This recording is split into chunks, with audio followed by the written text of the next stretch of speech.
saya rasa kita kena bersyukur banyak pada Allah. Saya di dalam jawatan kuasa darurat yang ditubuhkan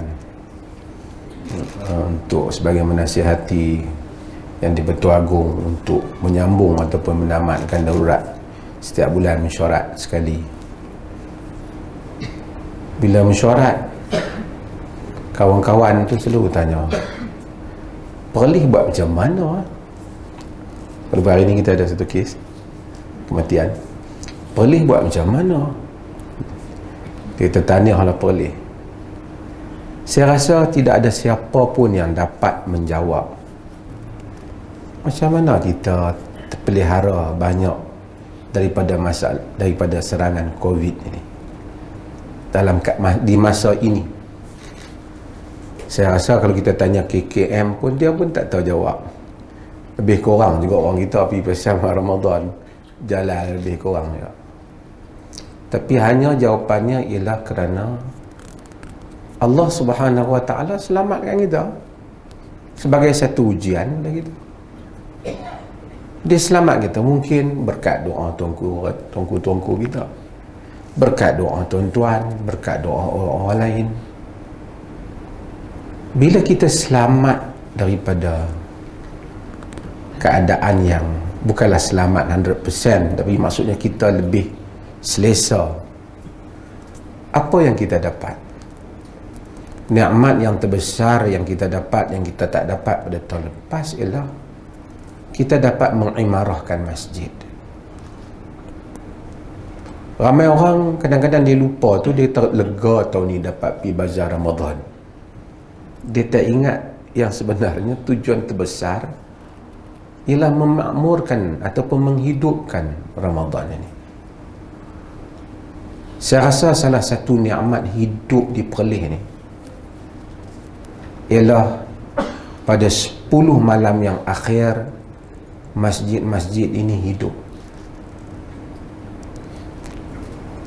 Tuan-tuan pergi ke Masjid Alwi, tuan-tuan tengok mula daripada pukul 2.30 sampai ke pagi, orang berdiri solat, yang sujud lama, yang berdiri lama, yang baca Quran, yang berzikir.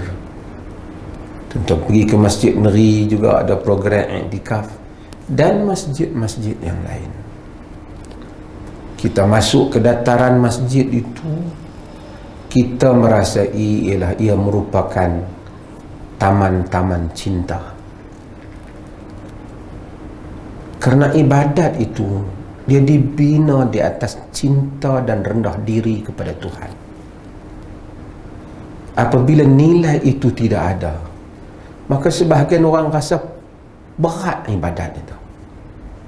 Saya bila duduk tengok di Masjid Alwi ni, orang tua-tua umur 80 lebih, umur 85 ada, 70 lebih, berdiri lama daripada pukul 3 sampai pukul 5 bersama dengan imam. Saya bukan tengok pada kekuatan itu, tapi tengok kepada keajaiban cinta itu.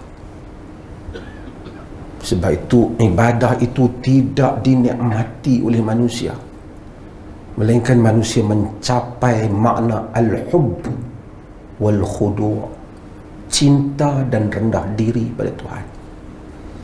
Orang-orang yang salat dalam keadaan tak puas hati pada Tuhannya, dia tidak beribadat. Orang-orang yang beribadat tanpa rasa rendah diri pada Tuhannya, dia tidak juga beribadat. Hidup kita ini memburu makna itu bagi hari demi hari untuk meningkatkan makna ubudiyah ini, kerendahan diri kepada Allah ini. Tidak dicapai kerana orang itu dilantik menjadi mufti, tidak dicapai kerana orang itu mengaji agama awak balik sijil agama. Dia dicapai kerana orang itu mujahadah, berusaha untuk mencapai makam itu. Itu Al-Imam Ibn Qayyim menulis kitab Madarijus Salikin, tingkatan-tingkatan orang-orang yang menuju kepada Tuhan. mungkin dicapai oleh tukang kebun, tak dicapai oleh mufti ataupun imam besar atau syekh besar. Sebab ibadah adalah cinta. Kita pergi ke pasar Ramadan, saya duk sebut banyak kali untuk ingat diri saya. Orang beratok nak beli murtabak punya 8 jam. Makan murtabak ni barangkali 5 minit kot yang duk sedap dia rengkung. Tapi lama. Pi Penang nak makan nasi kandar, kita tengok tak sanggup nak beratok. Punya lama tapi orang beratok. Sebab mengenangkan nikmat 5 minit hak nak nasi hak nak masuk dalam rengkung tu. Dia lepas daripada hak rengkung ni turun bawah ni tak rasa apa dah. Tinggal sikit-sikit rasa gulai. Tapi manusia berusaha untuk itu. Allah Subhanahu wa taala menjanjikan kehidupan yang baik dengan berdiri malam, solat malam. Dan dia tahu kita lemah, dia tahu kita banyak sibuk. Dia bagi salah satu daripada 10 yang akhir. Kalau dia kata salah satu daripada 100 letih, kita cari salah satu daripada 10. Artinya sesiapa sahaja yang mula daripada maghrib sampai ke subuh ibadat dalam 10 hari yang akhir, dia dapat Lailatul Qadar. Dia dapat. Kalau dia sedekah pada malam tu, lebih baik daripada 1000 bulan. Kalau dia 2 rakaat pada malam itu, lebih baik daripada 1000 bulan. Kalau dia subhanallah pada malam itu, lebih baik daripada 1000 bulan.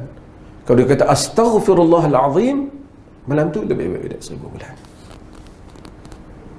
Bagaimana kalau dia berdiri dengan khusyuk? Ibadat itu cinta. Bila tak cinta, manusia resah, susah. Tapi bila kita tengok cinta budak-budak muda bangun Bukit Tiga, semayang, sujud, kerana mencari cinta. Orang Arab cerita, orang yang bercinta, orang yang tak bercinta ini dia tak faham. Kita cerita cinta, dia tak faham. Sebab orang yang tak pernah ada kekasih, dia tak boleh faham. Sebab hanya orang yang pernah bercinta memahami bagaimana cinta telah membentuk dirinya untuk dia melakukan perkara yang luar biasa. Orang Arab kata, orang yang bercinta yang paling sakan ialah Qais dan Laila. Itu orang panggil Laila Majnun, Laila gila, Majnun tu gila. Orang Melayu ada yang tak tahu makna Majnun tu, dia buah nama anak dia Laila Majnun, maksudnya Laila gila. Qais gagal nak mendapatkan Laila. Dia lalu di kampung Laila. Dia kata, amurru diari Laila, uqabbilu dhal jidara wa dhal jidara, wa ma hubbud diyari syaghafna qalbi, walakin hubba man sakana diyara. Dia baca puisi. Aku lalu di kampung, di perkampungan Laila. Aku mencium semua dinding-dindingnya. Bukanlah cinta kepada bangunan itu yang merindukan hatiku, tapi cinta kepada yang tinggal di dalamnya, iaitu Laila.